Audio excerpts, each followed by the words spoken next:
Hi friends, Kavitha Balaji here. నేను ఒక series of videos తీస్తున్నాను కర్ణాటక వోకల్ గురించి. అయితే ఇవాళ తాళాలు ఎలా వేయాలి, పాడేటప్పుడు సరిగమ పదనిసలకి అక్షరాలకి తాళాలు ఎలా వేయాలి అని చెప్పి నేను ఆది తాళం గురించి ఇంట్రడక్షన్ ఇద్దాం అనుకుంటున్నా. అది ఎట్లా అంటే, ఆది తాళంలో ఒక లఘు, 2 ధృతాలు వస్తాయండి.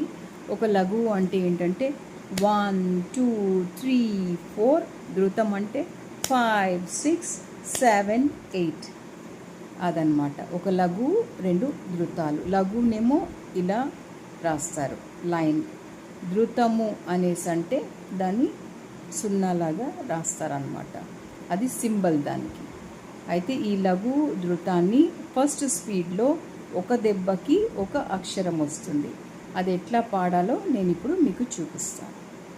సా రి గా మా పా ధ నీ సా.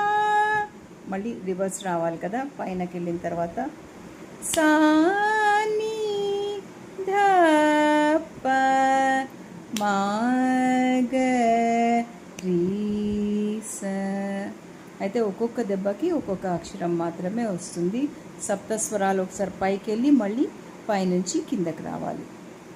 ఇక్కడ మందర స్థాయి నుంచి మనము ఉచ్చ స్థాయికి వెళ్ళడం ఎలా అని చెప్పి నేను మీకు చూపించాను. So this is what is first స్పీడ్కి మనం ఎట్లా తాళం వేయాలి అని మన కర్ణాటక వోకల్కి నేను మీకు ఈ వీడియోలో చూపించాను. Thanks for watching my video. Kavita Balaji here. Follow my Insta and like, share and subscribe my YouTube channel for more updates like this. Thank you.